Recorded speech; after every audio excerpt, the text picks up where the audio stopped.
first part of my talk, we'll be talking predominantly about the alien agenda, what it means for us on planet Earth, and it's going to get pretty graphic. As we speak, the Russians are shooting down 2 a day per province within motherland Russia. The Southern Hemisphere 6 per day, the United States 1 per day, and Europe 1 per day. That's a full-scale invasion. It's just because you don't see them over the White House. By the way, you wonder why don't they? Well, Billy Meyer sees them different. But first of all, of the 11 groups of aliens there are, 4 of which are benevolent, 7 of which are very evil. Can you expound on the ones that are good or benevolent? Well, the ones reported by Billy Meyer are the Pleiadians, Pleiadians, from the 7-star cluster of the Pleiades. That's one of the groups. There's another group from the other side of Orion, another group from about 3,500 light years out, supposedly still with us. The Russian nerve gas is composed primarily of glandular secretions, and they even mentioned as they were downing flying saucers within their own country, they found a way of making chemical weapons from some of the alien cadavers, that kind of thing like that. So from some of the glandular excretions. So once again, biological weapons against the people of the United States. There have been other talks given by other people alerting to this, including Ted Gunderson, who's an ex-FBI agent, who's got tired of the federal government tromping on him. The alien agenda means, as far as anything goes, as far as the government is concerned, it is the worst scenario they could ever face. Because it involves not only having to tell the public major lies and innuendo all the time, and keeping the public out of their face.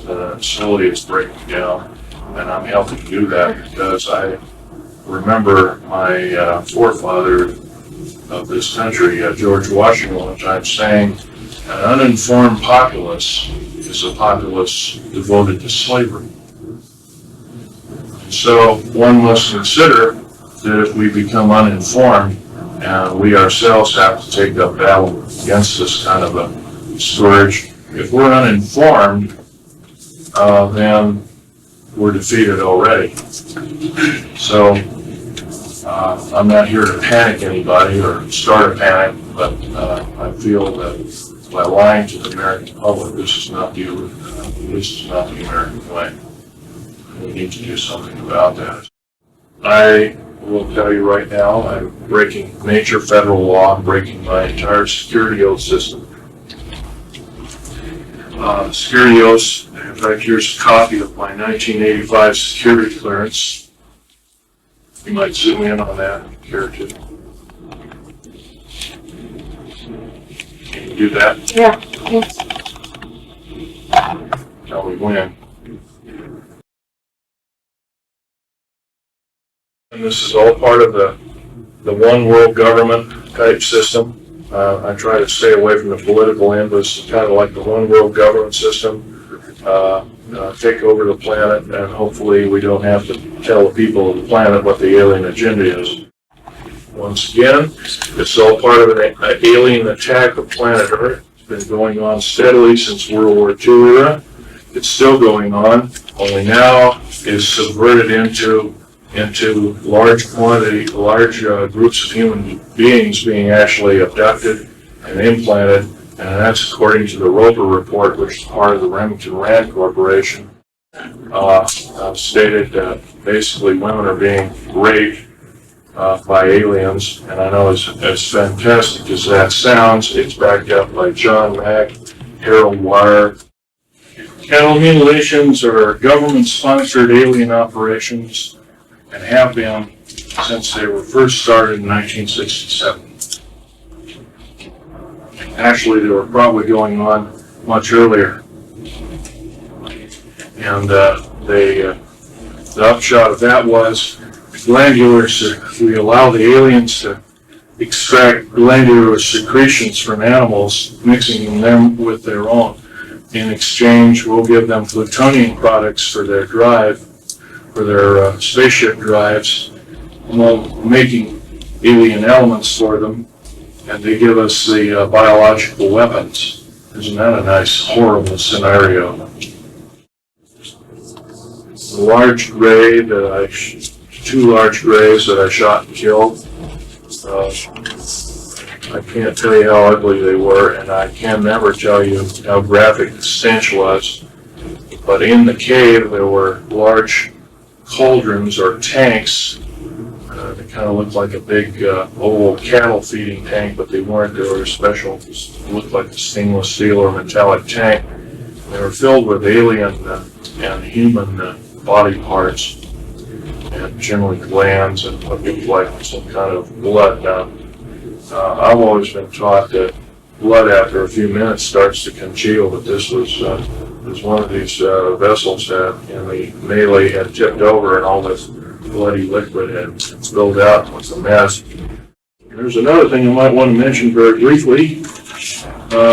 How about cold fusion? Supposedly the Nobel laureate physicist works that was very quickly quashed, because if cold fusion became a reality, we could make our own electricity in our kitchen and make car batteries for our cars that would last forever and other kinds of things like that. Now they're working with cold fusion in Japan. The information is forbidden to be told the public of the United States. Once again, we're treated as babies and children by our federal government structure and told that and lied to and saying that this is a bunch of hype and tweeting. The federal government must also further know that if they keep the big lie going, they must be in the thick of it in the worst way. And if that's the case, they're enemy of gross concern. Right now we have an out-of-touch, runaway federal government structure that really doesn't care about the way you and I feel. They manipulate evidences of crimes, as in several instances, both in Waco and other. I also know that our present government's stature is so punitive, it's very reminiscent of early Nazi days with Adolf Hitler. In fact, New World Order was taken from his manifesto, so to speak, in 1933. He actually said, "We will form a new world order." I advocate just what our founding fathers say. Federal government structure out of control is totalitarian slavery, and we must vigorously fight them out.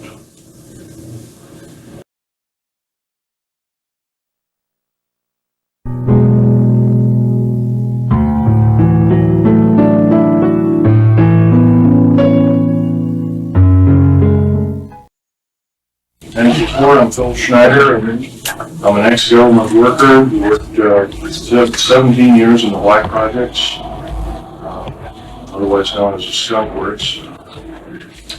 I worked predominantly helping to design and build extremely deep underground military basing. Thank you. I'll show that.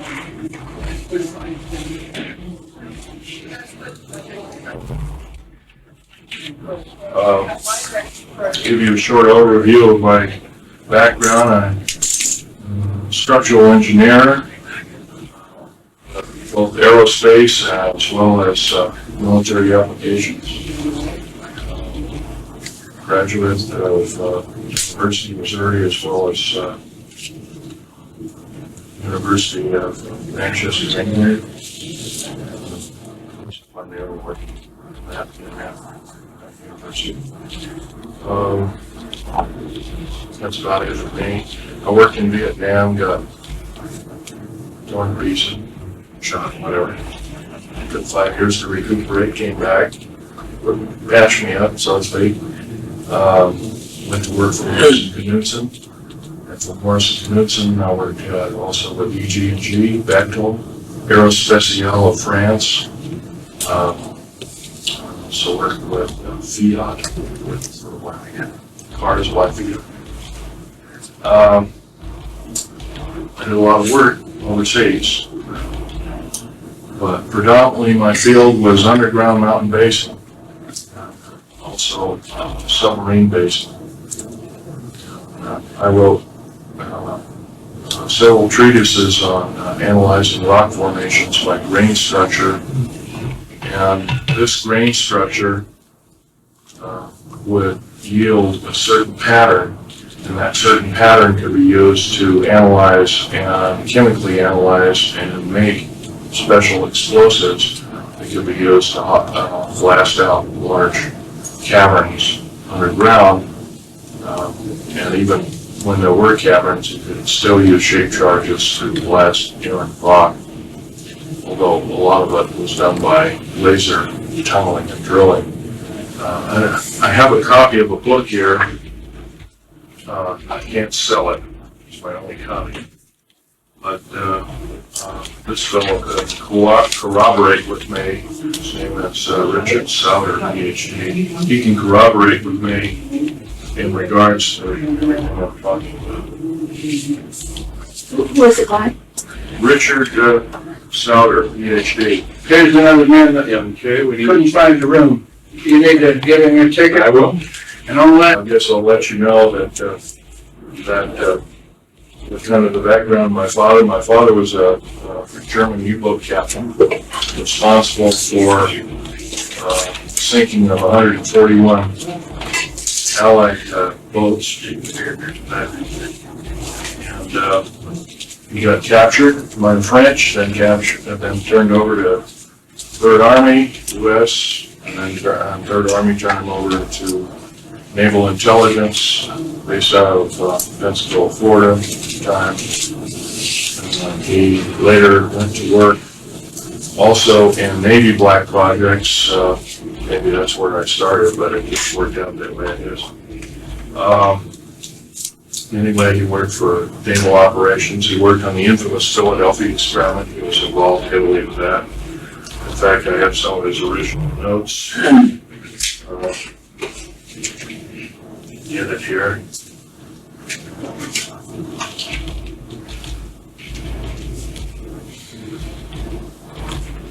If you can find, just wait a second here.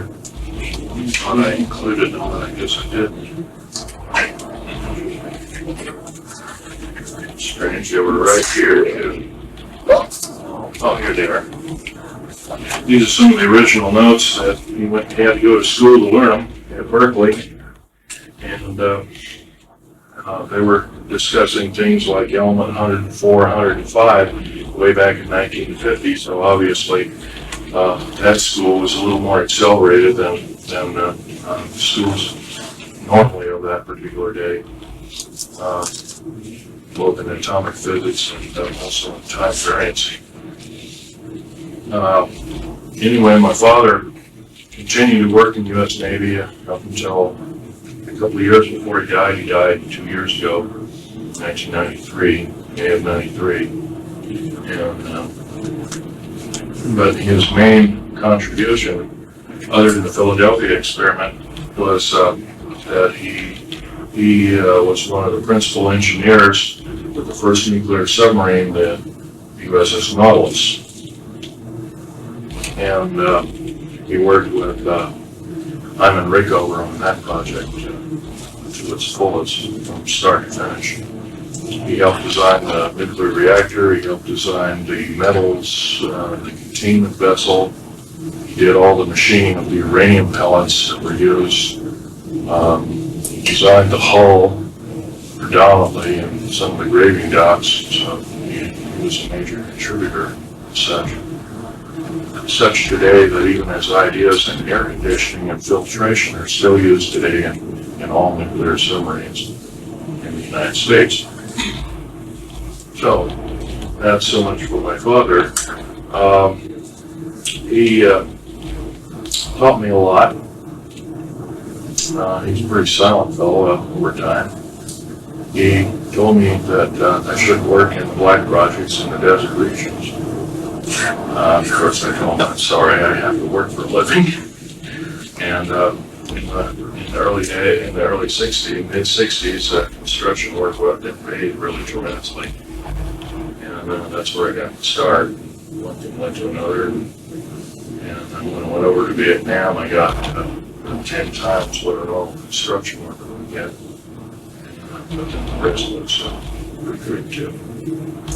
And when I got hurt and recuperated, some 5 years later, I got hurt in 1970, and by 1975 I was bouncing around again.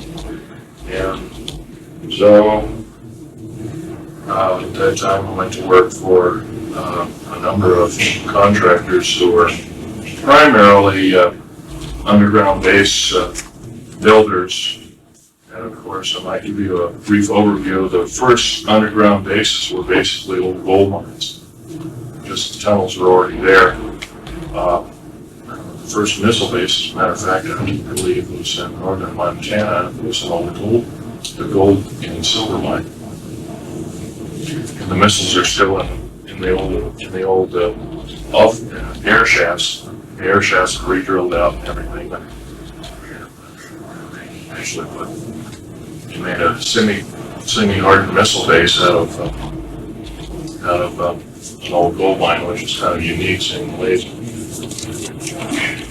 Well, first, basically, the main part of the talk will deal with what I faced underground. Is there anybody here that is in the frame of mind that they can't take gore or that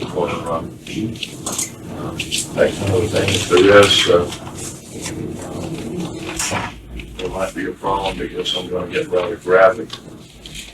I don't like it, but I can take it.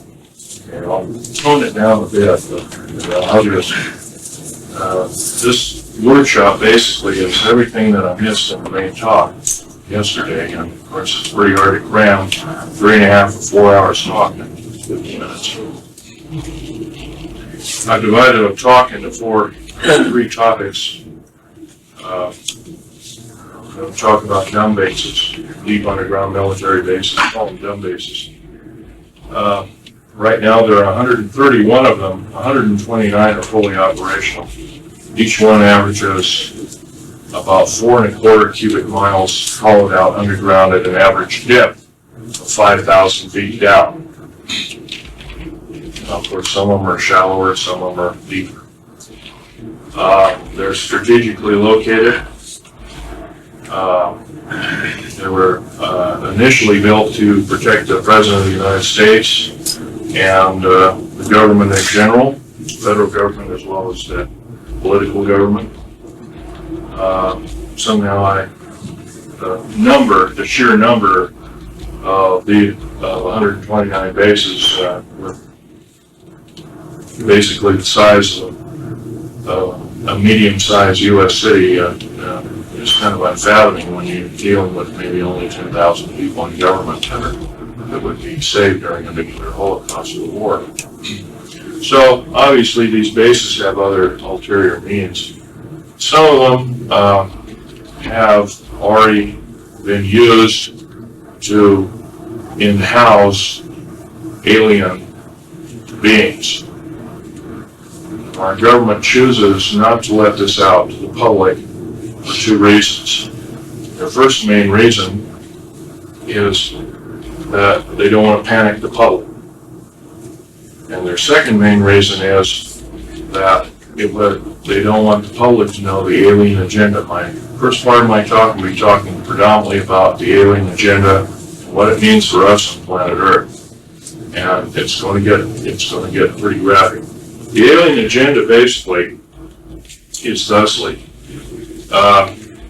Aliens of 11 distinct races have been arriving here on Earth in mass since 1946, predominantly, and maybe earlier. Actually, probably the Bikini Island was one humongous underwater UFO base, basically flying disc base, And that was known in the early 1940s. It was March of 1940, it was known that there was a number of this activity at that time. The Japanese, before we got to war with them, they had a number of problems with flying balls of light, as they called them, or divine second wind, as they also they thought they were godlike. However, the gods don't come down and murder the populace. So their idea of such ended rather abruptly. They became rather frightened after they declared war with us, hoping that if they lost the war, and this is strictly skeptical at this point in time because I've heard this from only 3 different sources within the U.S. Navy, that if we captured enough territory, maybe we could lick them, and that would solve their problem. But although that's pretty skeptical, can't prove that one way or not. The alien agenda basically is to take over planet Earth by another race of beings, or races of beings. The U.S. government has known about this alien agenda at least since early Hitlerian times, probably as early as 1933. The reason for that is the Third Army, under Patton and others, just afterwards had lured that there was some other agenda other than World War II that was an immediate threat for the people of this planet. In fact, General Douglas MacArthur was one time quoted as saying the very next war, that this is toward the close of World War II in 1945, he actually was quoted in saying, the next war we have will be not from people of Earth, but it will be from people. World War, talking about, or wars, will be from races from the stars. Of course, this spawned a lot of speculative science fiction writing and that kind of thing like that. It was all, from then on, he was kind of looked at as a doddering old fool. He was a very visionary man, so he believes, if anything, he knew about the alien agenda in the World War I times. Let me go further back in history. The first UFOs seen and occupants seen in caves and in and around Truth and Consequences, New Mexico, were spotted by U.S. Army cavalry in 1909. So this is a little earlier than most people had thought. Supposedly U.S. cavalry had come across they were chasing some bandits, and we chased them in this area, and there was these caves, and they were rather highly infested with aliens and what they call the silver wing. They didn't know what it looked like. All the words around were very primitive aircraft, and of course there was balloons, and that was about it.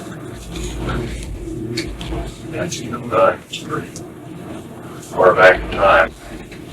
Anyway, the alien agenda means, as far as anything goes, as far as the government is concerned, it is the worst scenario they could ever face. Because it involves not only having to tell the public major lies and innuendo all the time, but keeping the public out of their face. Slowly it's breaking down, and I'm helping do that because I remember my forefather of this country, George Washington, one time saying, an uninformed populace is a populace devoted to slavery.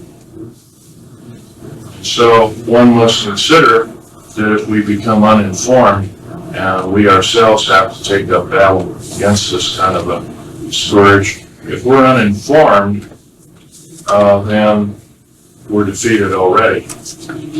So I'm not here to panic anybody or start a panic, but I feel that by lying to the American public, this is not the American way. We need to do something about that. As a matter of fact, as I'm talking, we need to also be talking and doing our homework regarding that. And there's a lot of people who say, well, I don't have the time. You can take 20 minutes a day, can't you? And we can go from there. You'd be surprised what word of mouth does. After you found out one little truth, another, and pretty soon it becomes a snowball. But back to the alien agenda, throughout the almost half of the deep underground military bases in the United States, the 62 of them, of the 131, actually the 129 that are fully operational, the other two are under construction.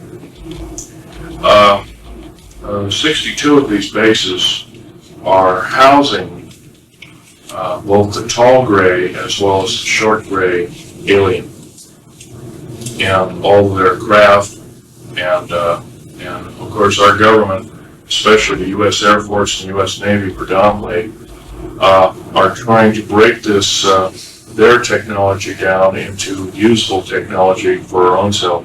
Case in point is this particular scenario. The F-117A, the B-2 bomber, maybe the Aurora, although that's not an accurate rendition of what it looks like. The airframes are predominantly made of alien metals beyond element 109, and metal composites, some of the skins of which are composed of rubber and carbon fiber, and the airframes are composed of complex carbon fibers mixed with elements such as mironite, which is element 123, which is extremely stable.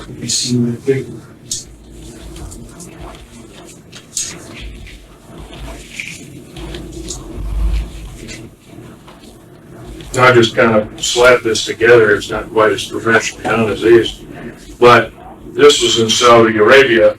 At that time, they had 58 of these. This was half the fleet. And I'll give you a few statistics of these aircraft. First of all, it's got a radar absorbing material. That's the coal black coating. It's a type of a, in a while I'll get out some alien artifacts for you, some metals and some of the doping or painting that drips off of this. The aircraft is heated up to a white hot condition. And anyway, these are specially hangared. They have to be kept cool. They have to be kept at a temperature of 60 degrees roughly when they're not moving. There's faceting on the edges. And faceting is a scalenohedral crystalline form. It's a crystalline form that predominantly does not occur on planet Earth, and is an alien, once again, alien technology that has been adapted to Earth type or terrestrial type technology. These ideas were first thought of in Soviet Russia, and later they were adapted. They couldn't use that particular kind of thing in the early 70s, so one of their scientists defected, came over here and started to work immediately with Lockheed. His name was Suvakov, I believe was his name. Anatoly Suvakov, Alexei Suvakov. This fellow was also a pioneer and such. His name was Paul Benowitz. He was going to go public with the UFO and the alien agenda thing. He was a CIA pilot. He was also with the U.S. Air Force. Of course, they couldn't let that happen, and so they stuffed him in the trunk of a car one night, took him off to a mental institution, and made him into a mental vegetable. He can't even write his own name today. If it wasn't for a brother who spent $1 million and a sister looking for him, he'd probably still been rotting away in some institution somewhere.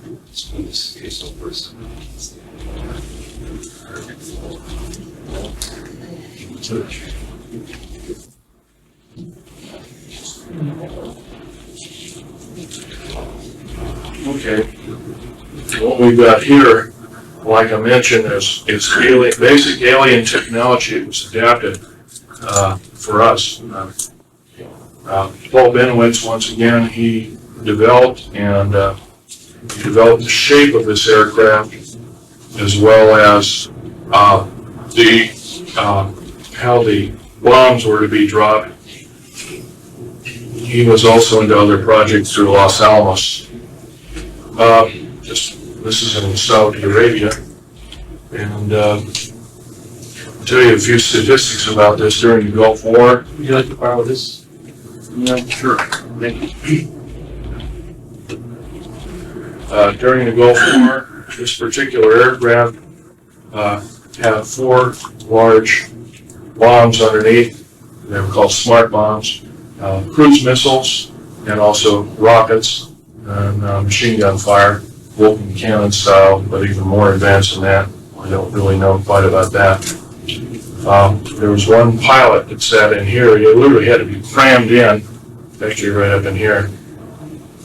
They had to literally wedge him in there, and took a certain weight and size of individual in this aircraft. And all the Computronics is made by Mitsubishi Computronics and Heavy Electric Industries. The jets were both turbine as well as nuclear powered for extremely high flight. By the way, the smart bombs that were used in the Gulf War, 58 aircraft ran 3,706 sorties or missions. 100% of the bombs hit the target. 100% of the rockets hit the target. Shot up, completely destroyed the Iraqi air defense systems. It was a 100% system. Only one aircraft suffered one small hit, or actually where a missile just barely missed it, and it just chipped out part of that, but the aircraft was able to make it home. It was a minor repair. The aircraft's back in service. But anyway, now there's some 179 of these built. They're building about one every other month. They're a $208 million aircraft, while this one here is about a $188 million aircraft, and it's fraught with problems. Although recently, the F-117A, Black Jet as they're known as, originally housed at Nellis Air Force Base, Stonewall Test Range, S4, Groom Lake, you name it. These aircraft employed a 3-dimensional radar. Everybody else's radar was 2-dimensional. The Black Jets employed a 3-dimensional radar, which was far superior. And Computronics 2 also had a Cray system to analyze bombing targets, and it was also the first aircraft where the pilot wore a helmet. It's called psychoenergetic range finding. It's a copy from the Russian technology, Soviet-Russian technology, where a pilot can think in his own language and arm his weapons and pick his target from his computer. It's still employed in a 2nd and 3rd generation. It's extremely accurate. It cannot be faked. In other words, if another pilot decides to commit sabotage and jump in the cockpit, the plane won't even begin to run, let alone any of the missiles firing or anything else. So it's kind of a unique system. It's kind of like the signature gun. And of course, we've heard about those in different movies and whatnot. Now we have the Aurora, which is a transatmospheric vehicle. And the Aurora, there's 4 of them currently being tested. I know it's been refuted too by a couple of local gun shows before my lecture. He says, well, the Aurora doesn't exist, Bill, you know that. I says, well, really? He says, well, I guess you don't think this exists either. And he had this picture, that was this map. He says, no, that doesn't exist either. And I said, really? Interesting. I suggest you have a seat and learn something. But they have one surpassing the Aurora. Yes, there are 2 other prototypes that are small space shuttles capable of speeds in excess of 40,000 miles an hour. And plus, we also employed 29 prototypes of flying saucer and are successful in piloting those at up to 90,000 miles an hour. in the atmosphere without burning up. That's doing something, because when you go beyond Mach 3, actually beyond Mach 2.7, you ionize the air around it, and you cause the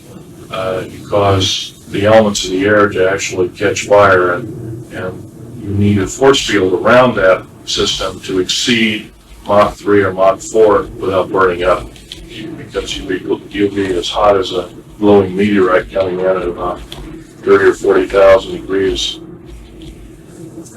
Anyway, the Aurora, there's 4 of them flying. They fly day and night. They have 12 people in it as a crew. They can have a skeleton crew of as few as 6. They can basically leave Tonopah Test Range at 7 o'clock in the morning, do a complete loop around Russia and China, and take all the pictures. They're predominantly a spy plane. They can take pictures, come back for lunch. That's how rapid it is. They attain from basically zero. Once again, this aircraft, and this aircraft are anti-lifting bodies. They're not conventional winged aircraft. A flying saucer theoretically is a circular wing. These are not. These are anti-lifting bodies. In other words, it takes an incredible amount of speed before they're able to take off. This is all part of the one world government type system. I try to stay away from the political end, but it's kind of like the one world government system. Take over the planet, and hopefully we don't have to tell the people of the planet what the alien agenda is. The alien agenda is what probably never meant, the aliens never meant that we were going to alter the bargain, but the aliens were the ones back in 1954 who cut a treaty with us saying that, well, we'll give you a list of the people that we implant and the cattle we mutilate, and we'll give you the reason why and everything. Of course, that never happened. And they kept altering the bargain until finally, in 1979, Dulce, New Mexico, I was involved in that operation. We had gone down there to build an auxiliary base in the southern end of Dulce, New Mexico, already existing base on Archuleta Mesa. And lo and behold, when we drilled down, we found aliens were already in there and have been in there for some time. I can tell you, when you're standing, say, as I am here, to where this gentleman is over here, and that's an alien gray who's pretty much 7 feet tall, and the meanest looking bastard you ever saw, and not looking like a human being, you kind of get petrified. And as an engineer, of course, I didn't carry a regular big clunky 45 or anything we built, because it would get in the way. I carried tools and other kinds of things on my belt, and I always carried a small pistol, Walter PPK with a 9-shot clip, 380. And I emptied one clip into 2 of these alien critters, as they call them. And yes, they are mortal, but I got also, as soon as that happened, as I was reloading, I never got the clip into the gun. They hit me in the chest with some kind of particle beam weapon that gave me a very high dose of nuclear radiation, similar to cobalt radiation, quite even more nasty. And I was in isolation afterwards for 50-some odd days, 57 days all total, and it took another couple of years to recuperate. Once again, I was in my body was in a traumatic situation. But here I am talking, so it's like, here we go again. But I've got the scars to prove it. I can verify that they So it's pretty gross. It's pretty gross, and I don't want to. There's a ladies present here. So let's not raise the shirt here, but they're there. And basically, in talking about alien agenda, we have to also be talking about what occurred over here This is a Bikini Atoll test. Now here we have an actual extremely large, in quote, mothership right at the point of neutron flash cloud.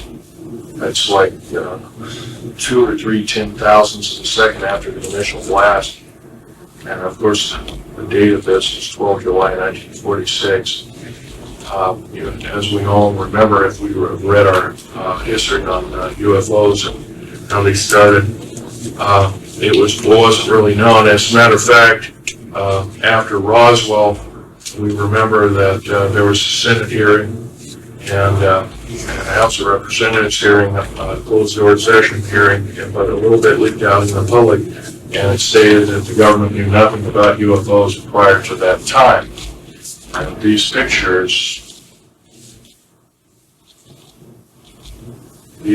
pictures with UFOs actually in the pictures, actually with the original language, show that,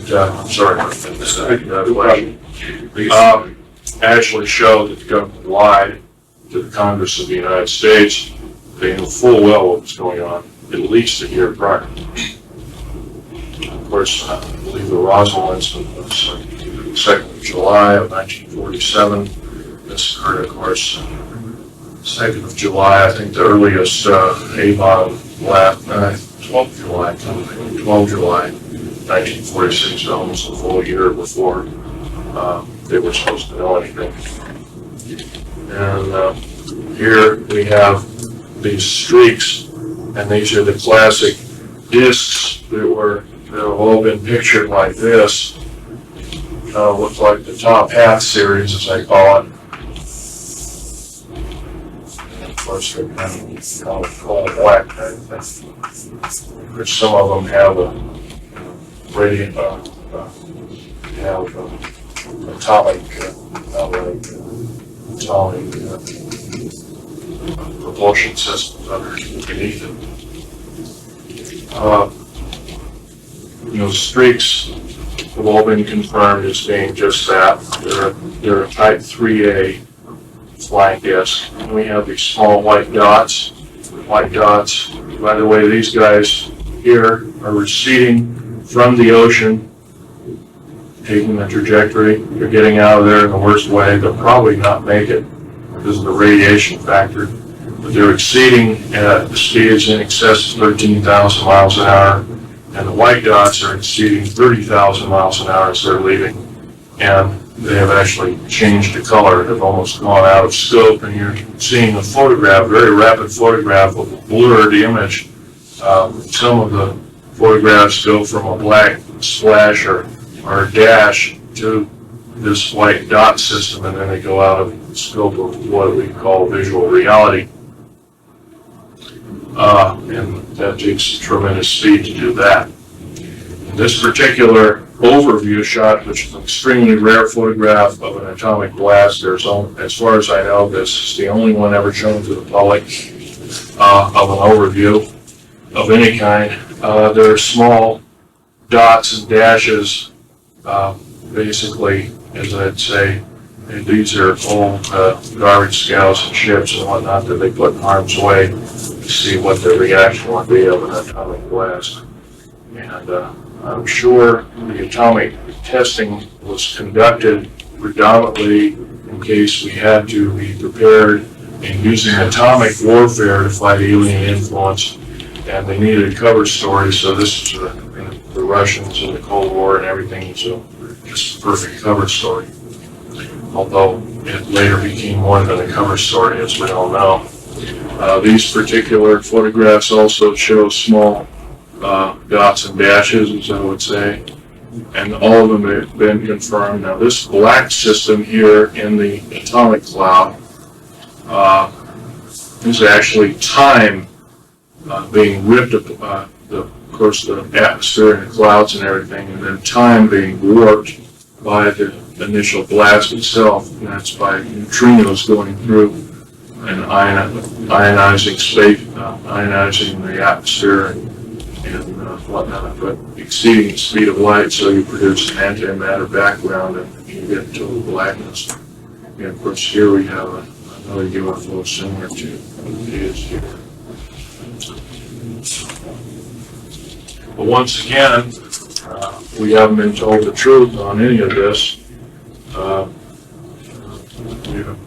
We've been right here, also in this picture, in the bombing of Hiroshima, Nagasaki. This is of Nagasaki.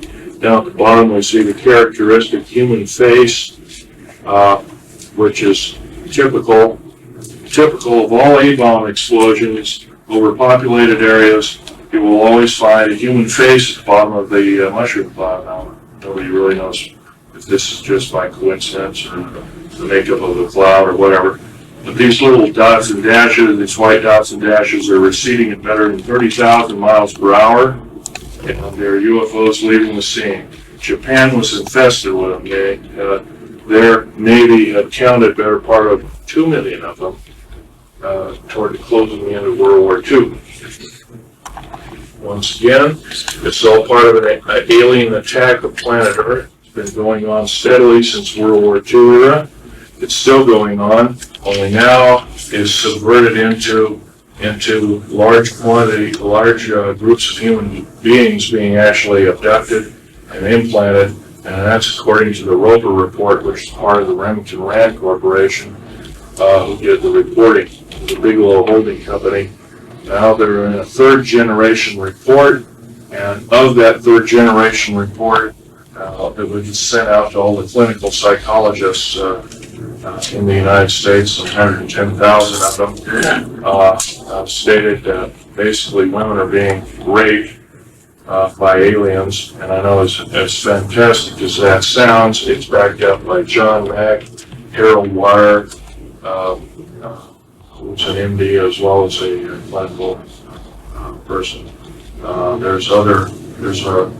John Mack is the most famous, but there's some 90 concerned psychiatric scientists who are trying to form an organization to prevent secrecy on the subject, because they have mentioned this is nothing but government-sponsored rape. 99.3% are women, 0.7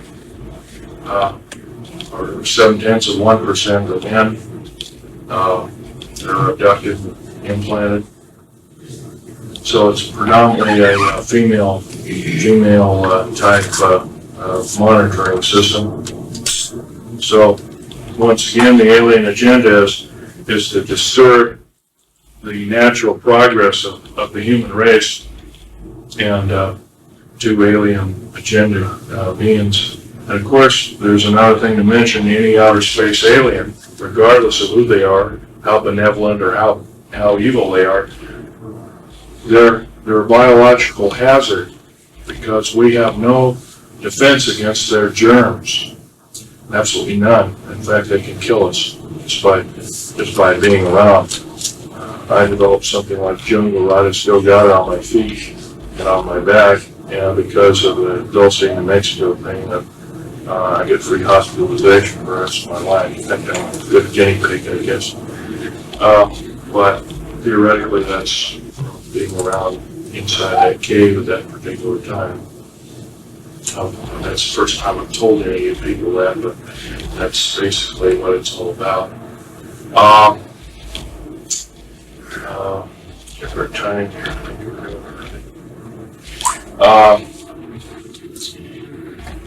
we've talked about the dumb bases and the black projects predominantly,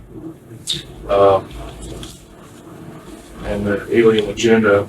I would like to stick to another subject. It's called Strategic Defense Initiative. Of course, this could very easily be, as mentioned by my late friend Ronnie Lee Ramol, who was murdered, incidentally, by the 3 people who conspired to kill him.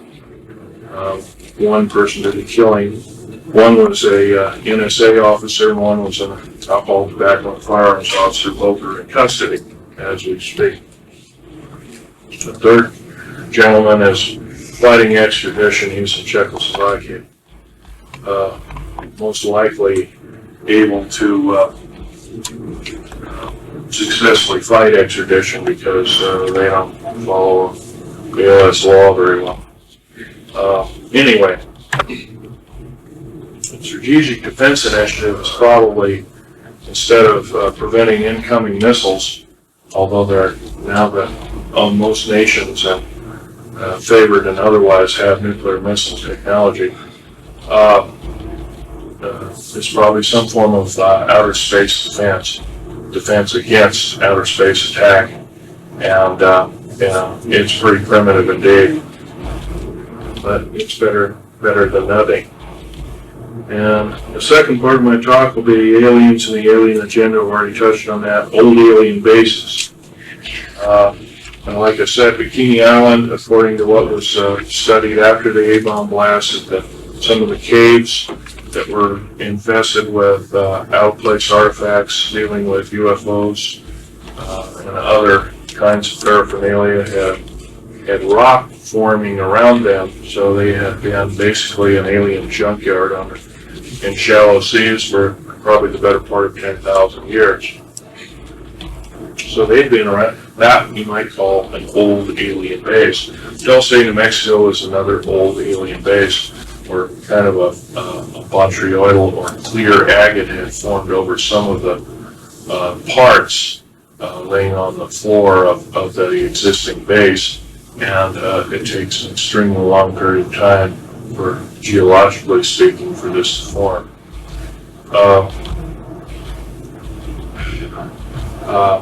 The aliens have probably been here the better part of at least 500,000 and maybe as much as several million years, although I have artifacts here which show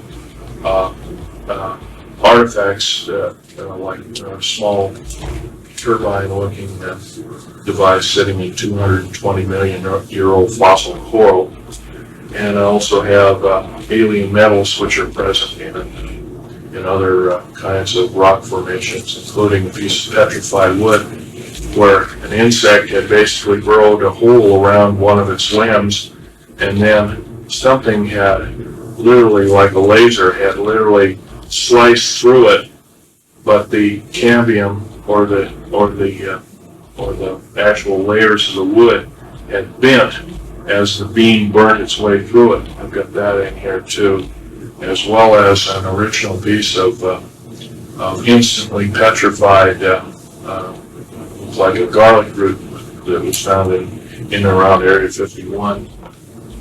And this particular piece of garlic type plant was instantly petrified, contains the same exact chemical structure of the quartz crystal, and the quartz crystal only grows in a certain left-handed crystal pattern, and that same pattern is extant on fossil, instantly petrified or fossilized plant life of Hiroshima and Nagasaki. It's identical, chemically identical. So, anyway, the next part of this, second part of the talk, are treaties. Basically, there were 4 distinct treaties made through the United States government from the alien encounter. The first one was in 1944. The second one was 1954. The third one was 1962. And the fourth one was 1979.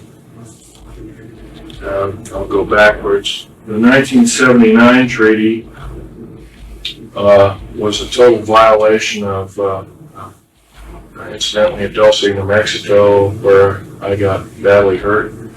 66 Secret Service and Delta Force people lost their lives, 22 of which were on loan from other countries, Israel, Germany, Norway, South Africa, if I remember. I was the only geological engineer down there to analyze the situation. The government almost basically lied to us. They kind of said that alien presence might be there, but they didn't tell us that they knew that there was an alien base and that they had already attempted to make contact. And of course, this was disturbing indeed. In fact, a couple of the engineers who managed to survive put the project under duress. Another part of the talk are the intelligence community. The Nazi group the World War II Nazi or Hitlerian group, the Fatherland Intelligence Agency trained our CIA, our OSS, which became our CIA, and other intelligence communities predominantly, and are still being employed today, in quote, the federal government today trains Bosnian troops on American soil, and from what I understand, that's totally illegal, and that's another topic. Now, the third part of the talk is the types of aliens. The large gray two large grays that I shot and killed. I can't tell you how ugly they were, and I can never tell you how graphic the stench was. But in the cave, there were large cauldrons or tanks. They kind of looked like a big oval cattle feeding tank, but they weren't. They were special. They looked like the stainless steel or metallic tank. They were filled with alien and human body parts, and generally glands and what looked like some kind of blood. Now, I've always been taught that blood after a few minutes starts to congeal, but this was one of these vessels that in the melee had tipped over, and all this bloody liquid had spilled out and was a mess, and it was definitely not coagulated. How they did this is anybody's guess. If we remember anything about cattle mutilations, we might also think that basically the blood in these cattle are totally drained out. There's no blood around in quote the murder scene of the cattle. So this might be the way they're doing it. Now, whether this is sponsored by our government or other governments is a good guess. If it were up to me, I'd say yes, we're in the thick of it. We made a pact with the aliens, and therefore we must know what their agenda is, and also the federal government must also further know that if they keep the big lie going, they must be in the thick of it in the worst way, and if that's the case, they're an enemy of gross concern. Who is we when you say We, in quotes, the federal government. the Department of State? Department of State, Department of the Air Force, Navy, Army, Marine Corps, basic force services, plus the military policing facilities, and the FBI and all that different. They're all hooked into the black projects as a whole.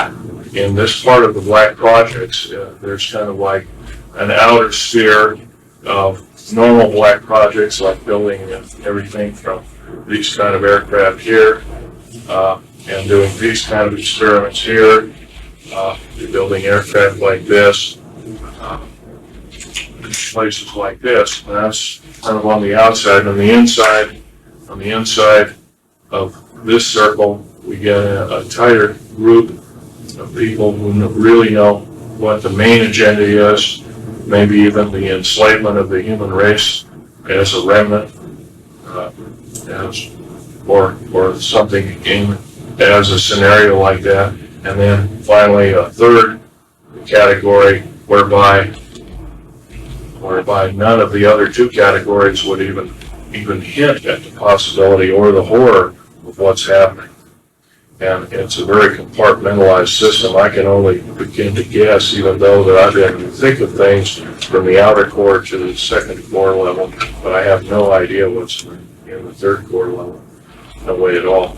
And because it's so complicated, I've heard some of this run by me. It's so fantastic. It makes a Star Wars or a movie or a Star Trek novel, or a Babylon 5 novel look like a kid's toy. I mean, it's too fantastic for me to believe. So I can assume that it might be an otherworldly plan or scenario for taking over the planet, but once again, I can't prove it, so I don't talk about it. Right here, I'm only basically to discuss basically what I know of the alien agenda, and through deep underground military base. And the application that I did during this kind of activity, the U.S. government. I'll have a question and answer period in a short time. I've already talked about old firefights. I will tell you right now, I'm breaking major federal law. I'm breaking my entire security oath system. Security oaths, in fact, here's a copy of my 1985 security clearance. You might zoom in on that if you care to. Can you do that? Yeah, yes. Tell me when. Okay. And of course, it's got a picture of me. It's got Department of the Air Force. It's got a control number here. It's got a digital control number and name here. It's got a UPC stripe here. It's got a level L. That was only issued to people that work at Groom Lake and Area S4. And R, restricted zone R4808E. This is a computer chip camera in the card itself.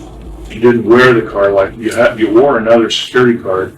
This one wasn't worn. This was used to get you into the main gate. And there was a large machine. And there was a large machine that looked like a kind of like a curved. The bottom part, you put the card in, and you put your thumbprint on. You're supposed to actually, some of them had two of them. I don't have the second thumb, so this one was made with one. There's normally two here, and the L for a normal person would be up through the UPC stripe. So there was one, and I put my thumb there on the bottom, and if it would flash green, I flick the switch, and then I insert the card in the second part of the control unit, and there'd be a thing that would hold my forehead, and I could block off my left eye and stick this thing up to my right eye and take a picture of my retina. And then if the green light went off, I could remove my card and I could leave it at the guard shack, and I'd wait for anywhere from 45 minutes to several hours waiting for the next shift to start. I'm breaking all my security oaths by coming out in the open and talking about this, because not only are we dealing with a kind of technology I believe that we should be out, that should be out in the public. It should, at least this kind of 50 and 60-year-old material should be out in the public. I feel that in coming clean, so to speak, I don't know quite how to explain it other than the fact that when I initially was told these underground bases were for security in case of nuclear attack in the United States, and it was a total lie. I found out that aliens were actually entrenched in half of these bases, and these bases, by the way, cost a minimum of $17 billion a piece. The black budget garners $508 billion a year, $1.023 trillion every 2 years. That's 2-year-old information. It's probably more like 1.3 trillion now, which is about 1/4 of the gross national product of the United States. It's no wonder why our economy is kind of up and down here and there. Once again, you might ask, well, how in the heck? We've only been told, we the public have only been told that there's a total defense budget of $447 billion, so how can that be $500 billion going on behind the scenes? First of all, black budget means hidden budget. Hidden budget is totally hidden from congressional view and oversight, cannot be audited by the U.S. Treasury system at all. It is a separate, independent taxing body entity within the federal government structure, which, by the way, is illegal. Totally illegal. It's primarily financed by drug operations by the CIA and the NSA and the Drug Enforcement Administration, and now the FBI is implicated also. Recently there was an FBI man who came out of the cold, so to speak, and told all, only to find himself murdered. And he took a vacation in England. He got himself murdered. That was in the paper about 3 years. Anyway, 9 attempts on my life have been taken. All since the 1st of January of this year.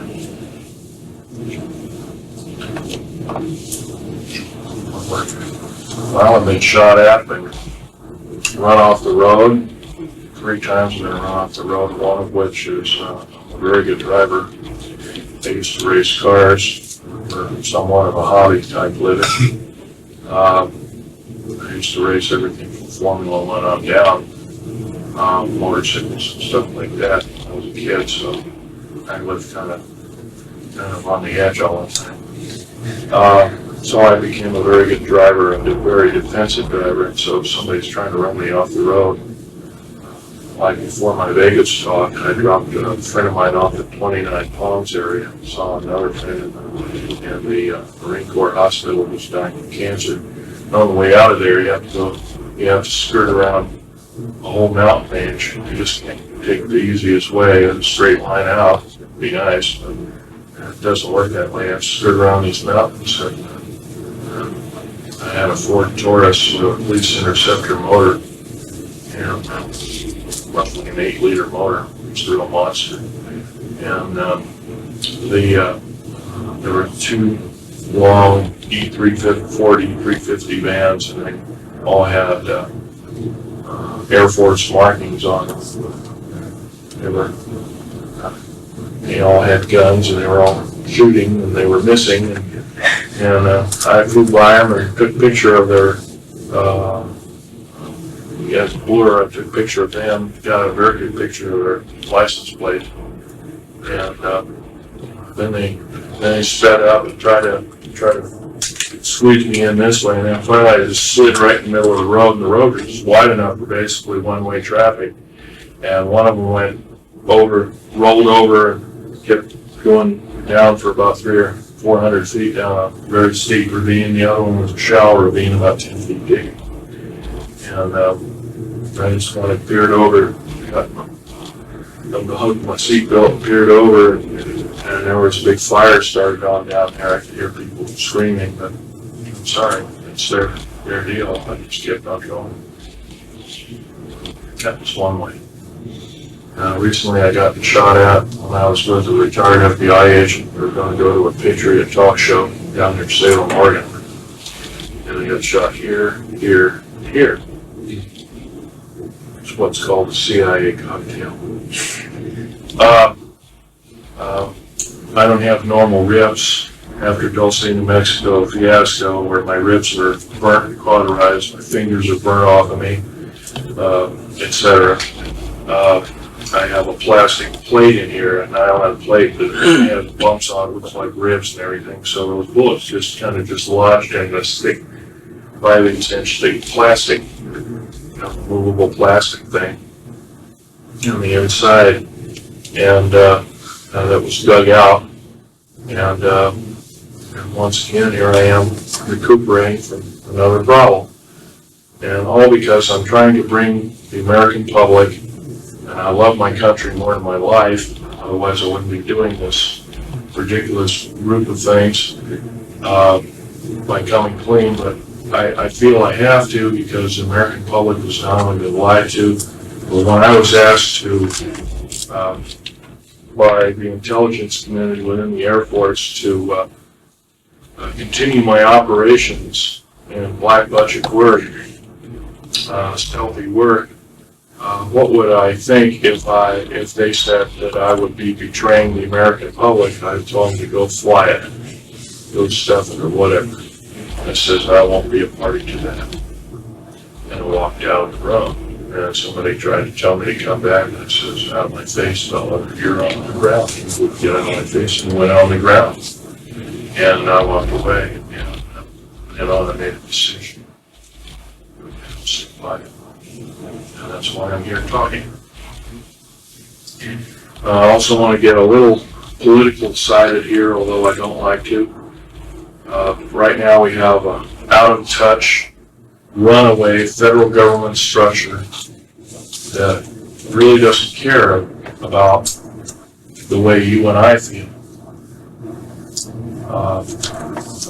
They manipulate evidences of crimes, as in several instances, both in Waco and other. The Waco hearings should have been a wake-up call to most who were watching, even if they'd only watched a piece of it. This once again proves the federal government structure is just running away with everybody's freedom, and they run roughshod over. They've actually become kings and queens over us. And our forefathers told us exactly what would happen if we took a certain stand, if we made laws to legislate God out of our system, we would have a similar problem. If we made laws or had too many people making laws within our government structure, we would have a similar problem that we're facing today. We're facing a form of tyranny and totalitarianism. Incidentally, you might want to throw a few statistics by you, and it's quite provable in a number of talks given recently, both by the United Nations and others. The United Nations is entrenched in our country. They're training our troops. Our troops are being trained by the United Nations in the United States, and I think that's kind of an oddball system. Russian troops are being trained on basically Montana and North Dakota and the northern tier states, Washington, upstate Washington, etc. There's a stockpiling of Russian tanks and hardware by the U.S. Army. For what purpose? Also, we have purchased at the cost of some $38 billion all the Russian nerve gas. Nerve gas is, their nerve gas is extremely long shelf life. We're destroying our own nerve gas, which has a relatively short shelf life of 15 years. The Russian variety is extremely deadly, and also, I'll tell you something else about that. The Russian nerve gas is composed primarily of glandular secretions, and they even mentioned as they were downing flying saucers within their own country, they found a way of making chemical weapons from some of the alien cadavers, that kind of thing like that. So from some of the glandular excretions. So once again, biological weapons against the people of the United States. There have been other talks given by other people alluring to this, including Ted Gunderson, who's an ex-FBI agent, who's got tired of the federal government tromping on him, and another ex-astronaut by the name of James Roden, not the Roden of Alternative 3 book fame, but this another book. A number of key government people have started coming out slowly, but unfortunately it's at a snail's pace. I'm the only one that ever worked and had a level 3 security clearance that came out from the cult, so to speak, and completely laid everything open to the American or any public.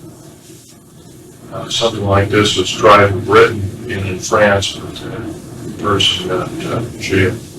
Incidentally, I can't be charged with espionage theoretically because, according to our, including one person who said, "Oh, this place doesn't exist." No, it's on an aerial map. Kind of different. If it doesn't exist, then I'm just full of you know what, hype and hooey, so to speak, and I'm just crazy or something like that, and so be it. If it doesn't exist, it doesn't exist. How can I be charged with a crime on something that doesn't exist? Another thing is that to be guilty of espionage, you have to sell for dollars or cents or some form of monetary gain the information that you impart. I'm not doing that in any way, shape, or form. The talk, the lecture, it's counted. It's actual exchange of money by another. which for the information, for the proscribed information. Well, I'm going to be getting out a few alien artifacts here and let you take a look, and you're welcome to kind of stretch your legs a little bit and peek.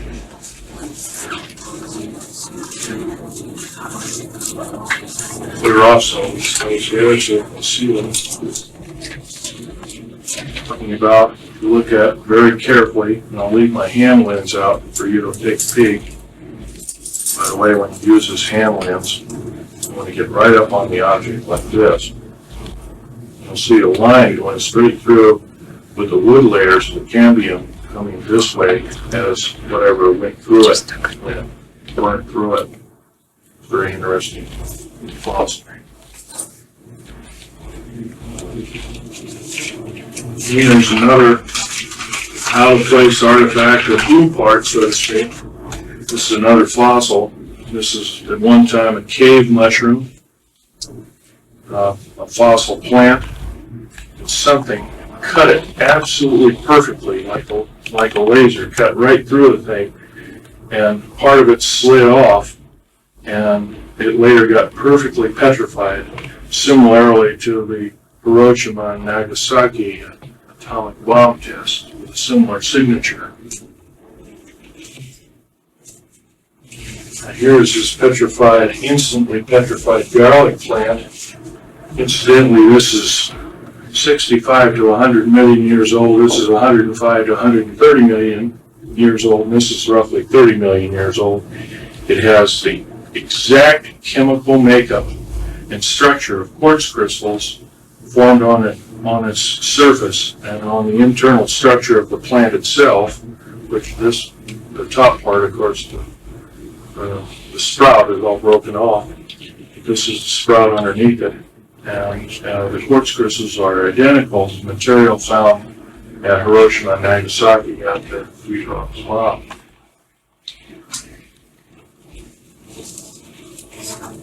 Now here's a bottle of the RAM coating of blackjacks. Of course, when they come in after their mission, they're glowing red hot, and they drip this particular material off on this in-coat tarmac. This isn't tar, it's a special cement, and it just drips. And maybe some of these aircraft, you might see drip spots like here and here and there and different places. So this is the material. It's like lava that drops off of it. It also contains certain alien elements, or alien reproduced elements. Here's a piece of fossil coral from Jordan, having a small particular non-fossil. It isn't a crinoid. Some of you might know what a crinoid fossil is. It's kind of like an underwater lily or plant, seawater lily, but this isn't it. This is actual machined out part similar to a rotor fan, a miniature rotor fan. There's a small engine right there. This is element 123, which is also in topaline. Topaline and element 123, they're very much heavier than uranium. They're island of stability elements. They're, by the way, these pieces of metal I've purchased with my own money when I worked for the government. As they were test samples, they never bothered to pick them back up, nor did they pay me back for them, so they're my property. But it's a golden orange metal. The pure metal is pure gold and orange, and like lead, you can just carve it. It's a very peculiar metal indeed. Totally stable, cannot be isotoped. Element 123 with an atomic weight of about 320, and here it is. It's almost twice the weight of uranium. Where did that come from, Joe? That was formed down at Dulce, New Mexico, and also there were scrap heaps and scrap piles of it in around Tonopah Test Range, which is here. Tonopah Test Range is actually Room Lake. It's actually- Is that metal from our soil? Is it metal from our soil? No, this is an alien, this is two alien elements. And here, if I might show you, Highest grid lamp, highest grid lamps, not a human being. I thought I had some, yeah, here we go. This periodic chart was developed by a number of scientists anonymously, don't want their name revealed. Of course, all we're familiar with is element 103. That's been around for a long time. And a couple of these are made in Russia. These that don't have any name, they're very short-lived indeed.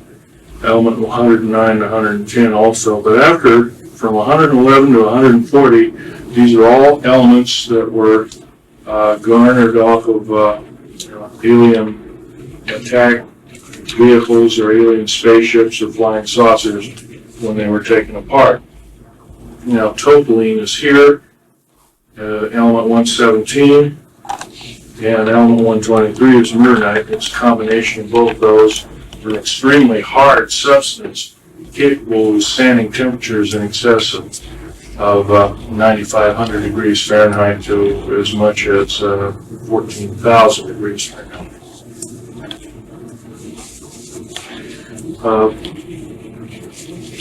This piece of material is it's kind of in a fleur-de-lis pattern. This kind of material is lighter than lithium. Of course, lithium is number 3. Might want to point out it's number 3 on the scale. It's a terrestrial element, but this is somewhere between 2 and 3, between helium and lithium. It also is an alien element.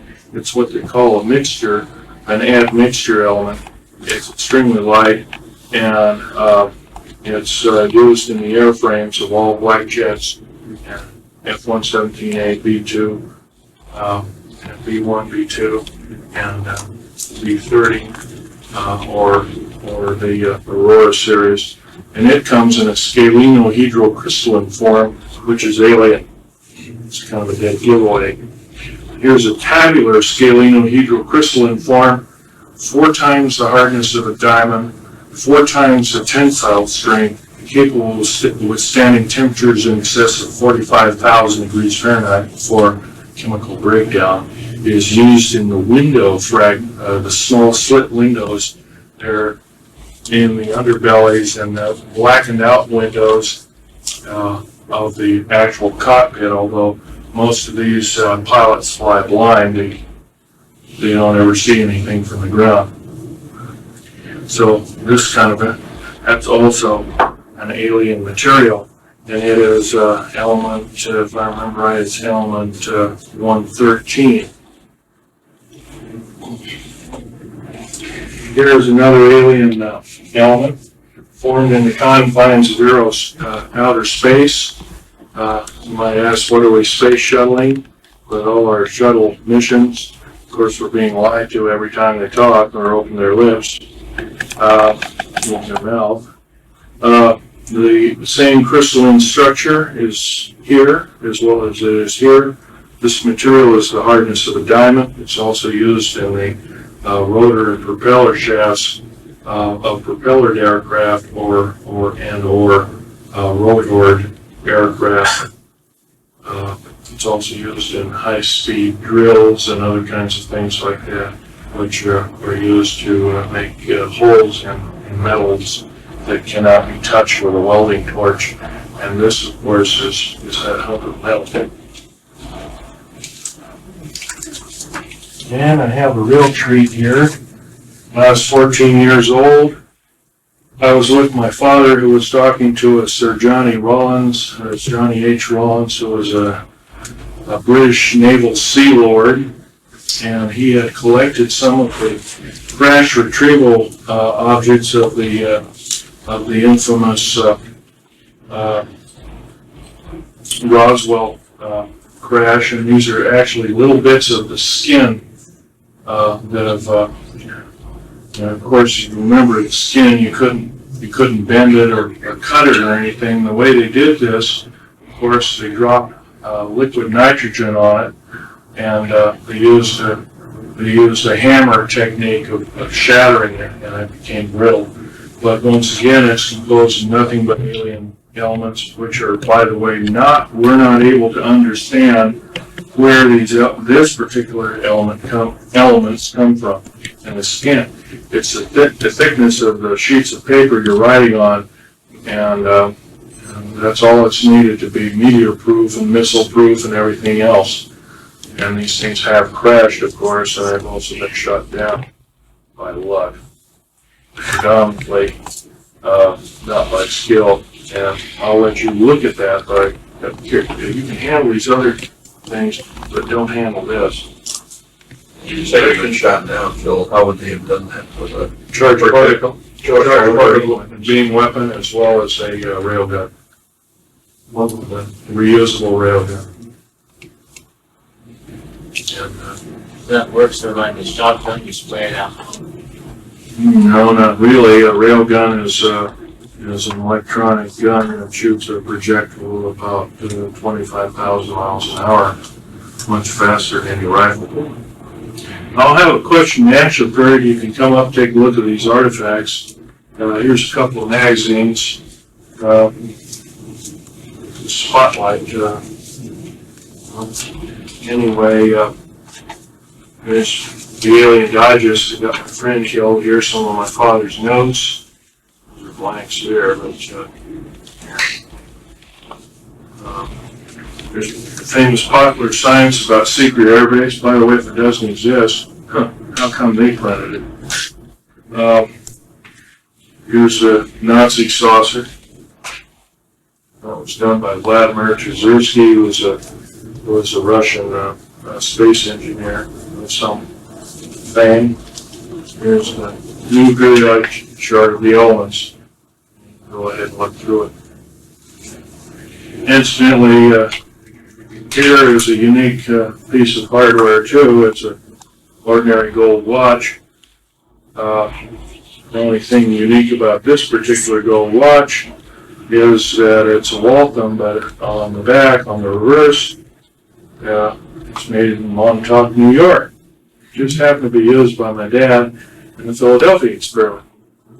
And it happens to be keeping rather accurate time. Anyway, I'll need a seat and I'll let you look. Can we get one of those tires?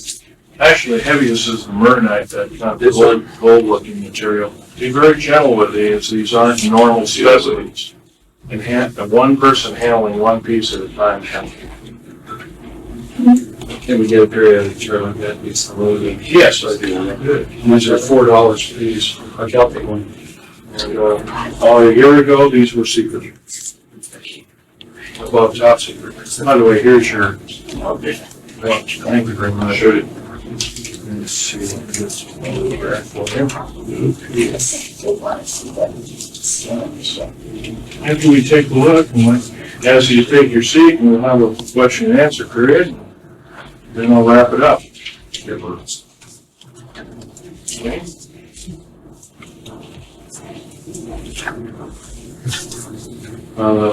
Aerial maps are $2 if you want one of those. Those are actual aerial maps used at Groom Lake, and those were made in 1966.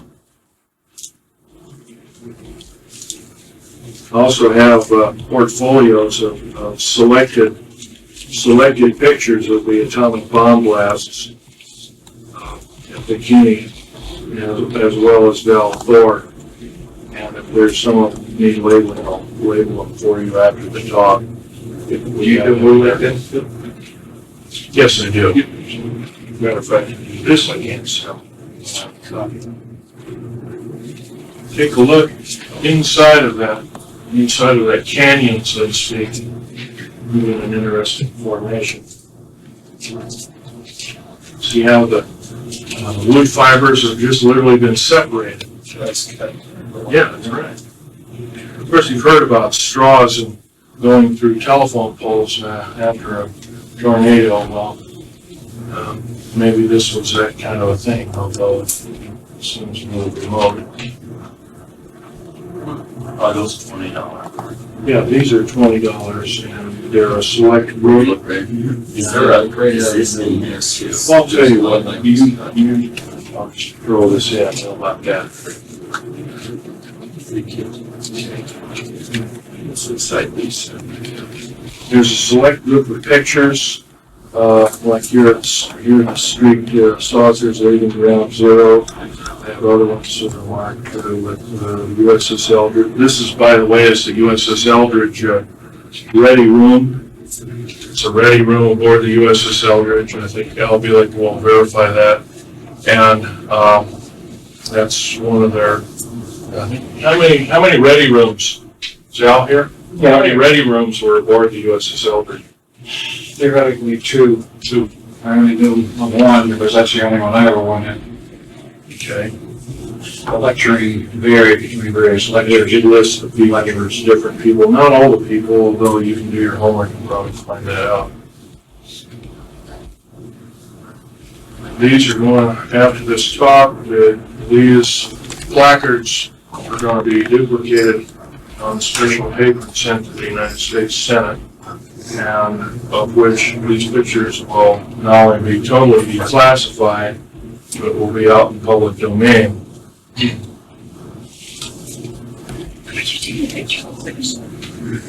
taking a picture of all of them. And if anything's not marked, like I haven't marked, I'll try and identify them for you. It's up to this game. I could give you a map of Green Lake also. Sure.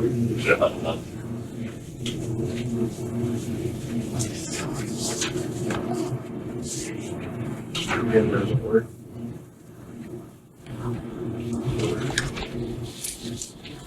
That is needed.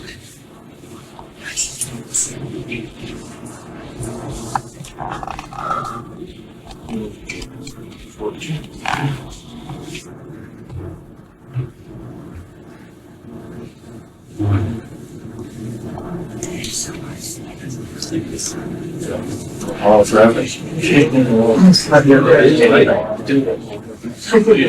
Yeah, what a difference. This is the heaviest one? Yeah. It's the highest one? Yes.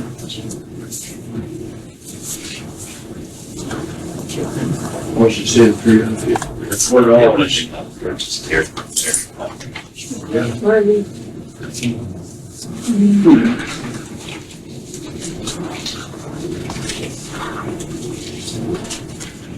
So, from here I give a couple more talks. I am uprooting myself. I'm probably going to live in Idaho. Go through both. No, I don't think so. It's really up the wall. Really in here. It's a shame. I don't like the guy actually. This is the stuff that zips off at the sky. Yep, sure is. What is that called there for? It's called RAM. I call them the fellow who sent them to me, the Aurora drops. Sent to me by the base commander over because I did enough work. I helped do a lot of aerospace. Anyway, it's radar absorbent material. This product? Yeah. Incidentally, you can take your portfolios and copy the actual Joint Army-Navy Task Force language under those photographs, and that's the official language. I've stuck my own word. You have all of them in there? You have all of them in there.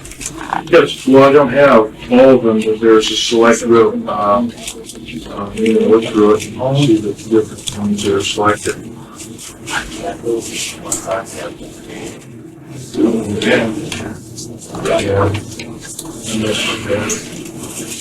You know, I did that 3 years ago, you said? Yeah. He got A-bomb disease, A-class from the first atomic war veterans. Atomic hero veterans.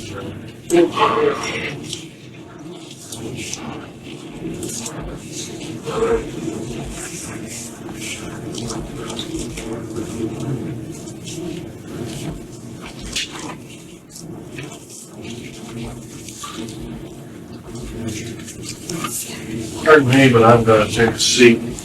My back and my chest still hurts. You want us to wait to ask questions? No, actually, we'll continue to look on these people.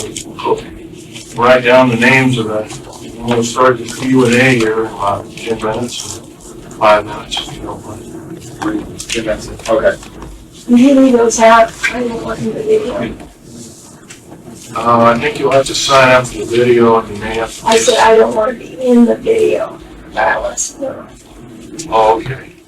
Did you hear the lady? She doesn't want to be in the video, but she'd like to look at those. Go ahead. So when she's up here, we'll shut your camera off. Which one is this? Right there. So, I mean, which event is this? This is Right here, this one. Flying disc, living ground zero, Joint Army, Navy Task Force 1 photograph, whatever it's called. Yes. This is the Bikini Island, Bikini Island. This was one. Awesome. what day is it? 47? Yeah. July and upwards. These papers, I'm saying that. And when I walked away, 29 other engineers walked away in a group. We submitted our papers to the U.S. Supreme Court immediately through the Circuit Court of Appeals of San Francisco. Withdrawing from the job. Department of Justice. Have they had problems like you? Oh, yes. Quite a few people come out. There's another thing I might want to mention very briefly. How about cold fusion? Supposedly, Nobel laureate physicist works that was very quickly quashed because if cold fusion became a reality, we could make our own electricity in our kitchen. And make car batteries for our cars that last forever and other kinds of things like that. Cold fusion, this is the chemical formula for the metal oxide that used in cold fusion, which is very similar to the metal oxides in alien elements used in airframes of flat jets. Bill? What? Does the average engineer in this country not, understand the thing about the bomb not being possible? I haven't talked to a single engineer. I've probably talked to 400 of them so far, and everyone knows the federal government is involved up to their eyeballs. How about school teachers, scientists, a degree? School teachers, I've talked to too many of them. They still believe it was provided bomb. Most school teachers don't think. Most school teachers, you're right, do not think. Higher education is a joke. Need this anymore here? Was that bond and, these are the cold fusion? Yeah. And your point was that it was valid, that It was very valid. It was proven. People donated the award to Greenpeace at the end of it all. I'm not a proponent of them. I guess they do pretty good work. Anyway, the award was $140,000 and for their discovery, and the U.S. military said, no, you can't do this. Now they're working with cold fusion with Japan. The information is forbidden to be told the public of the United States. Once again, we're treated as babies and children by a federal government structure and told that and lied to and saying that this is a bunch of hype and tweeting. I'll tell you folks, if we don't do some serious changing and talking in groups, maybe in small groups like I'm doing, but maybe not coming, have to come clean or come out of the woodwork, so to speak. But you have to talk in groups of what you learn. And if you do this, word of mouth is a wonderful thing.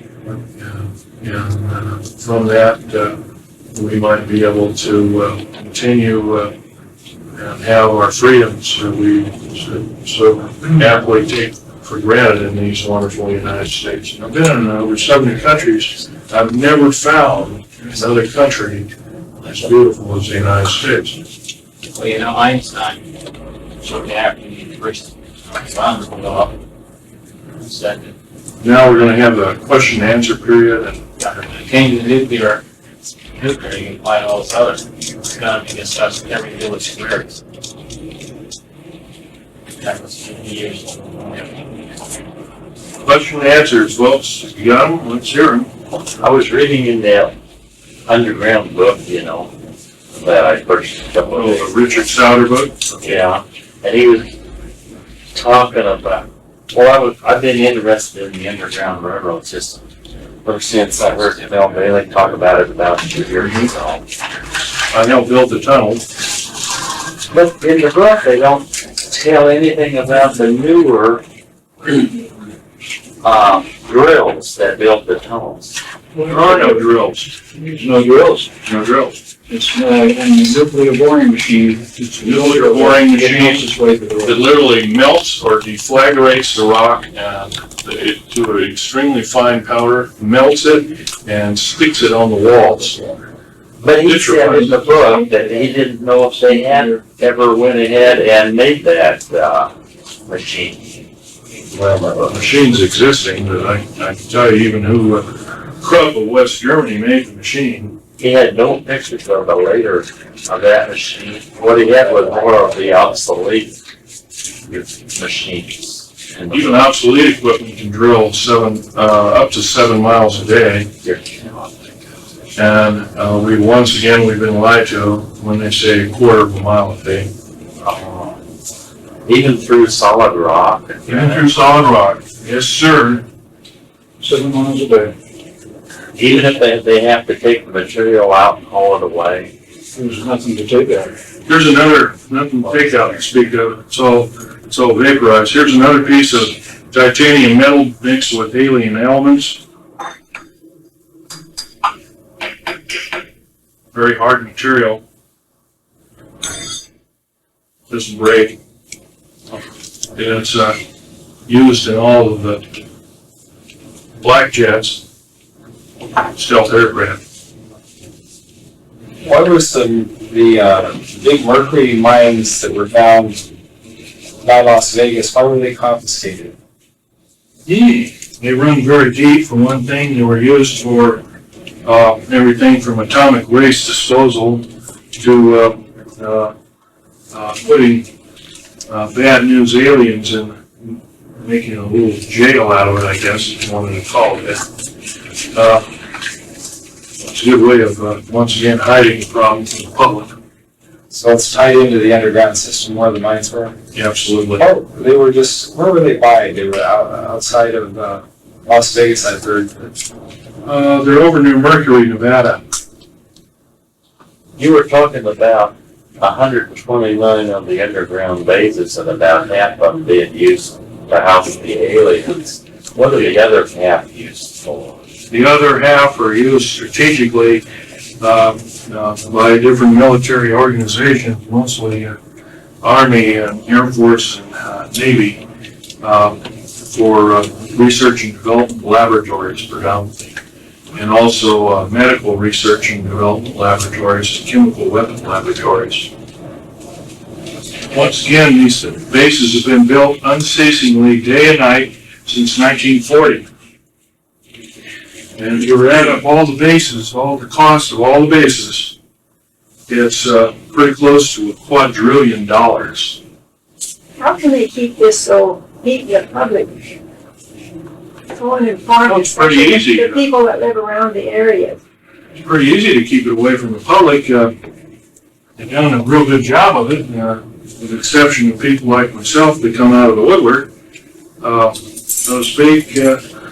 The public believes the lie, the big lie. Of course, you know the old adage about lies is you have to keep telling them to keep, and then you get to a point in time where you believe them to such a degree that you become part of the lie. You live the lie. Is this where they do their cloning? Supposedly. A lot of these things are horrific beyond degree.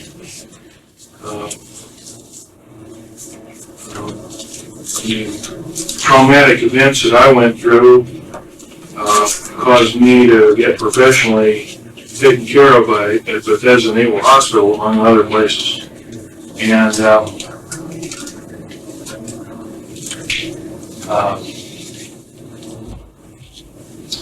that gave me something like battle stress or delayed stress syndrome. I learned to slowly work my way out of that. It was not easy. What's going on in Weld County, Colorado with them having a lot of changes and also having the most cattle mutilations in the whole world? Cattle mutilations are government-sponsored alien operations and have been since they were first started in 1967.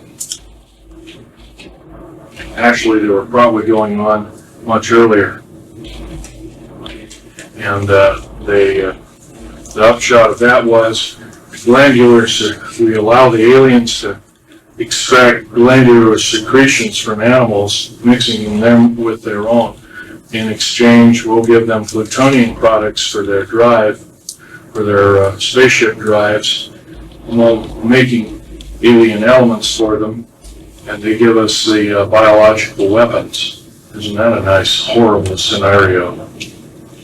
So this kind of stuff is bad news indeed. By the way, being a U.S. citizen in good standing, I can't stand it anymore. I think we can do better. And if our government officials will not keep, in other words, if they keep telling us the big lie, keep reporting the big lie, I think it's time we not only vote them out, we demand them out. We impeach them out. And if we can't do that, I advocate just what our founding fathers say. Federal government structure out of control is totalitarian slavery. And we must vigorously fight them out. And of course, the trouble is with revolutions, folks, we always end up killing their own people. And I don't advocate the overthrow of my government. But right now, my government is not in touch with me, or you, or anybody else. And it's kind of mood after that. What again was the number of estimated alien downed craft? Pretty close to 800,000 all total. As we speak, the Russians are shooting down 2 a day per province within motherland Russia. The Southern Hemisphere, 6 per day. The United States, 1 per day. And Europe, 1 per day. That's a full-scale invasion. It's just because you don't see them over the White House. By the way, you wonder why don't they, well, Billy Meyer sees them different. But first of all, of the 11 groups of aliens there are, 4 of which are benevolent, 7 of which are very evil. Can you expound on the ones that are good or benevolent? Well, the ones reported by Billy Meyer are the Pleiadians, Pleiadians, from the 7-star cluster of the Pleiades. That's one of the groups. There's another group from the other side of Orion, another group from about 3,500 light years out, supposedly still with us. I don't remember their name offhand, but they're a very small individual, human looking but childlike, but very large cranium, very large heads. IQ is off the scale, and they can do no wrong. They're the angelic type. They don't fly around with little wings or anything. By angelic, I mean that they can't do wrong. They physically can't do wrong. Inspired. Spielberg. They weigh about 30 pounds. The E.T. movie. Inspired. About the fourth one. Well, the fourth one is really two groups, and they're extremely tall individuals. They're predominantly ocean, deep ocean. They live in deep oceans, and they basically harvest our minerals, and then they're kind of, you can see, they're always in oceans of below 20,000 feet. They're these two-tiered antennas found, and of course our submarines found them years and years ago. Back during World War II, some submarine warfare and encountered several at very shallow depth. They didn't know which weapon or whatever they were. Are the aliens our biggest threat, or is our federal government the biggest threat? Both are our major threat at the present time. It's bad enough we have one, well, we have a little two. Does Will County, Colorado have an underground base in that area? Colorado has 3 underground bases, one at DIA. I believe what you mentioned, what was it, Weld County, it's the biggest, one of the biggest counties in the United States. I believe it's in the northeastern section of that county, if I remember right. I'd have to look at a map. I can identify every base on a map. I have the latitudes and longitudes of such bases. By the way, if I mention that does entail espionage. If I mention all of them, and I cannot do that, and I want to keep on talking as much as I can. So that's one thing I promised to do, but I have to break my promise, and I'll tell you that it's wrong.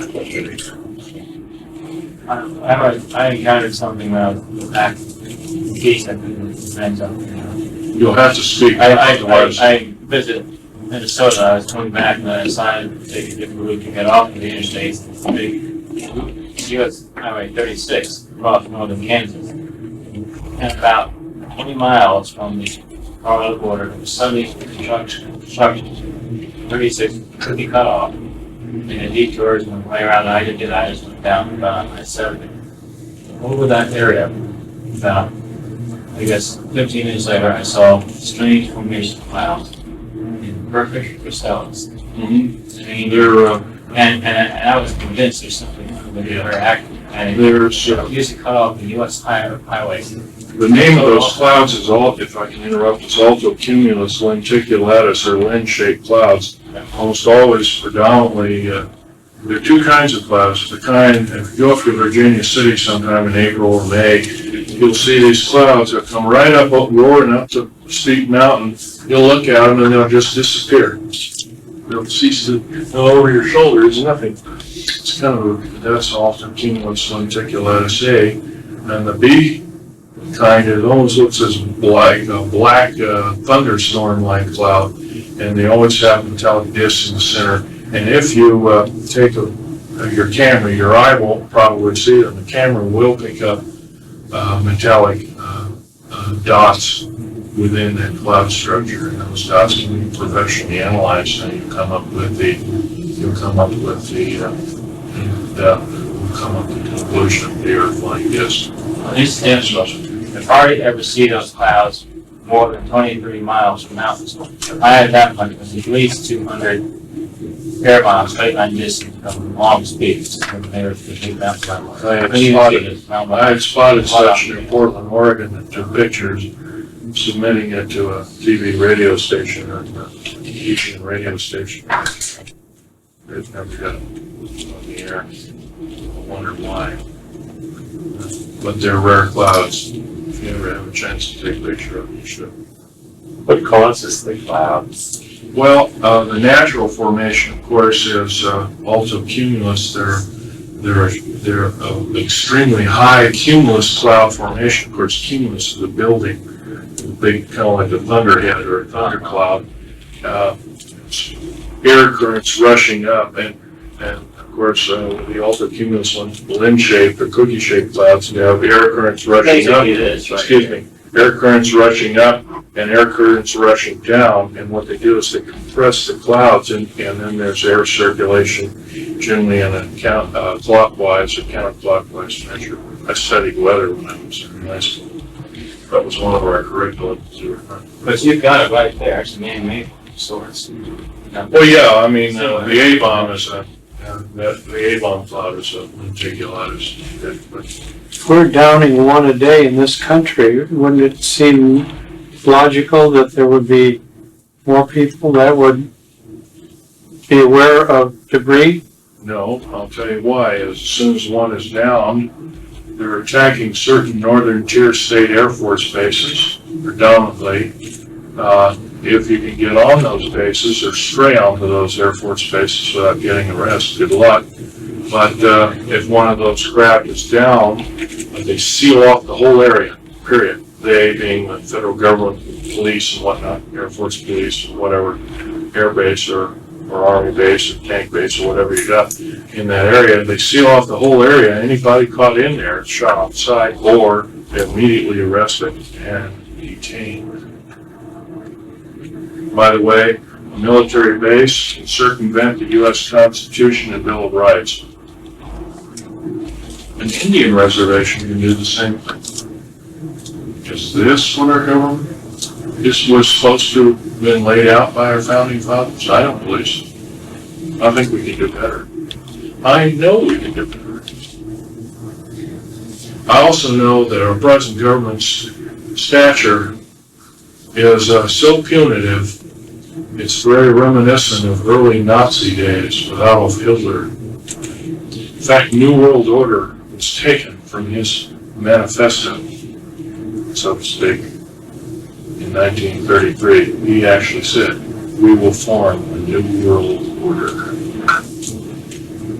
Where was the third one in Colorado? You said one was DIA, the second one was the northeastern part of Weld County. One is down, I believe, you know where Telluride, Colorado is? Yeah. Okay, it's due east of Telluride by about 13 or 14 miles, if I remember. And you can't miss it because if you take some of the side roads, you'll see vented air shafts coming right out of the rock. It's typical of an underground base. Or if you're traveling along by car, by jet, you'll see a truncated mountain. Remember the truncated mountain? You saw as we were curving around going to Las Vegas and the plane was banking like this. And I said, "Hey, Al, look at the deep underground military base." The cockpit door was open. It says, "Oh God," and what they did is they did this and worked around and just as you got your camera out. Right. I already had a picture of it. And that was, by the way, one of the bases at S4, because it had circled around Area 51, that was one of the bases. So I actually saw it from the air. It's been there, for about 30,000. How deep are they?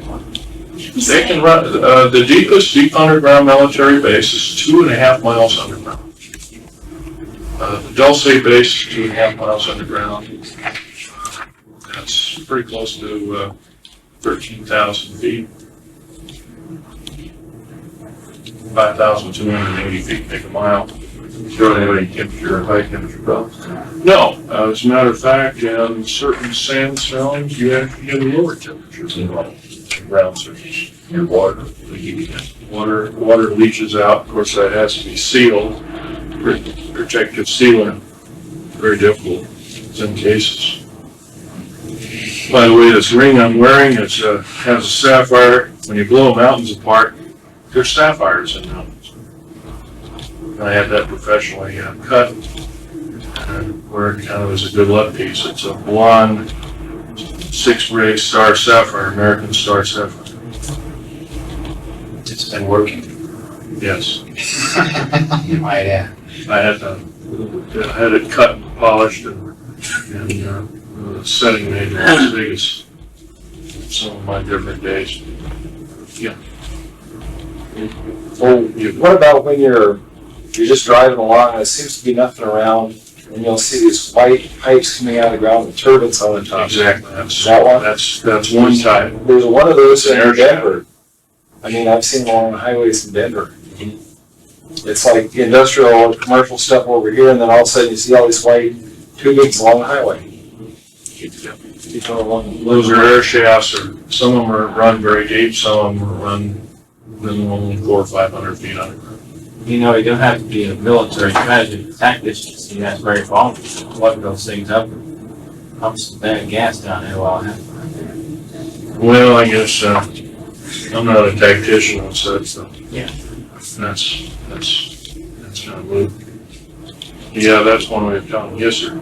Are there any of those underground bases in Nebraska or Kansas? In every state, there's at least two. You know where they are in Nebraska?